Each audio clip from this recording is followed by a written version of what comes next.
everybody. Just sat in Morrison's car park. I've just been in and fetched the ingredients. I asked Ivy what she would like for her birthday tea tonight and she said lasagna. So I went and popped to get the bits that I needed for it. I have to excuse my pasty face, I've not put any makeup on yet. I've got my hair done though. I have to get Ivy to try and show you the back in a bit because that's the best bit as usual. Yeah, I've got a funeral to go to this afternoon, so thought I'll wait until I'm getting ready for that and then I'll put my makeup on and it'll be nice and fresh. I want to try and look my best. Anyway, I'm going to head home now. You've seen her open her prezzies earlier, so that was nice. And then I'm just going to go and get the tea ready, so when I get back from the funeral, all I've got to do is put it in the oven and not have to stress too much, which will be lovely. Okie dokie, I'll chat to you again in a bit.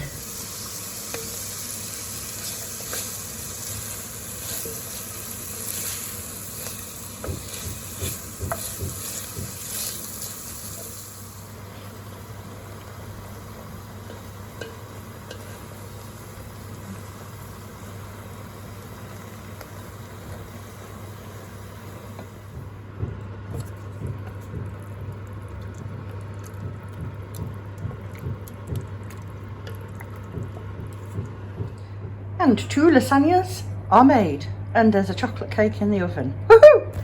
We'll eat that one today and put that one in the freezer. I like to batch cook, but I don't get much chance to do it these days. Here's a naughty little thing. What's in here? Ooh.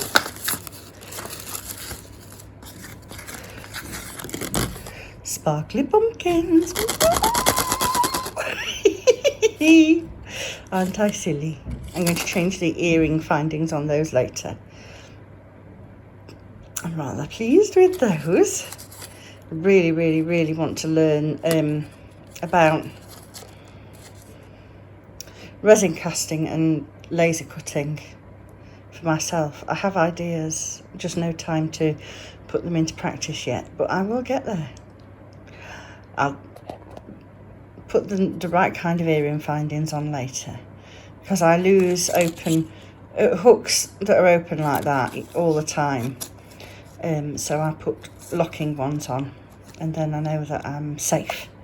It's the hair that does it. They get caught in my hair and then drop out. Oh, in case you're interested, the company they came from was on Etsy and it's called Plastic Moon.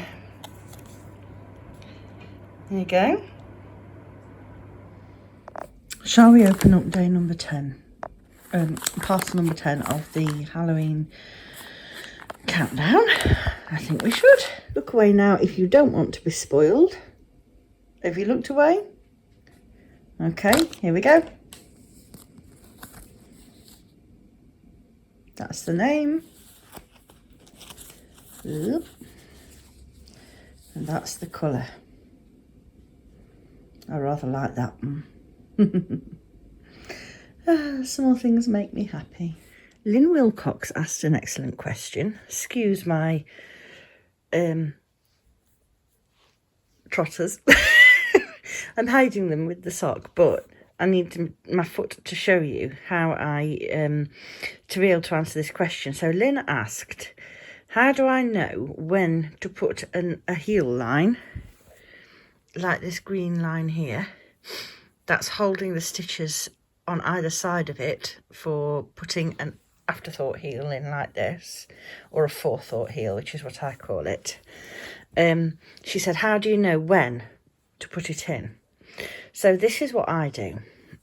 I take the sock and I place the point at which basically the point at which you stop increasing if you are working toe up. I place that right on where the bunion would be, the bunion joint there. Line that up there and hold it. And then I knit until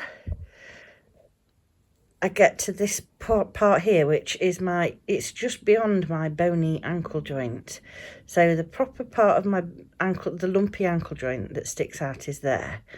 So sort of like just behind that is what I usually do, because I found if I do it right to the ankle bone, because of my deep instep, see, it's really deep from there to there. And also really deep from here to the sole of my foot. Really deep, see? So if I only go to the very bony bit, I don't get enough. It's too big an area to cover with heel. If I go to the sort of the back side of that joint there, so more or less the midpoint of my ankle, look, I've got helpful broken vein, which points like an arrow to the exact spot. So if I knit to that from the bunion joint to just at the back of the ankle joint, that gives me a comfortable fit. If I just pop it on, so there you go. So you can see the toe is actually coming from just above the bunion joint there, and it's lining up with my ankle joint here. That gives me a little bit of extra wiggle room. And then I've got plenty of room. You can see that the heel is coming well up at the back. It doesn't feel tight. It's not pulling on my toes. It's not threatening to slide down. So I just go to the back side of the ankle joint. And once I get to that point, I know I'm ready to put the heel line in, and it works. And then, of course, once you've got one sock which you know fits, you can then use that as a guide to hold up your next sock. That's what I do. Hold up the next sock, line them up and get the heel line in. Obviously, when it's not on the foot, works better. Or measure that length, and once you know that it fits you well, you can measure the length of your foot. So if you're knitting toe up, that's how I would do it. If you're knitting toe down, it's dead easy, because you just knit until the leg is long enough and then put your heel line in. And then what you're going to do is you're going to knit, hold it to that same ankle joint and knit until it reaches your bunion after that. I hope that makes sense. Let me know if it doesn't make sense, and I'll try and explain it in better detail. It's been a long old day, and a sad old day. Obviously, I wasn't sad about Ivy's birthday. That's not what I meant. But I was sad at the funeral, and it took it out of me. So I'm coming to bed early tonight. I've got my Nalia wrap, and I've nearly finished my Punky Night stripe. I really love how this one looks. And I'm going to watch some Vlogtobers. And I've got myself a nice cup of hot choc to go with it. I'm so sorry. I'm going to be forever apologising for my yawns, even though Ali, bless her, Ali from This Little Wonderful Life, she says she likes it when I yawn because it makes her yawn as well, and she likes yawning. And I actually quite like yawning, apart from when I'm really tired, and then yawning actually hurts a bit when they're really deep yawns. But anybody else get that, or is that just me being a bit bonkers? Anyway, thank you very much for watching. I am hoping very much that I'm going to get some Halloween crafting time tomorrow, so watch this space. Good night, everybody.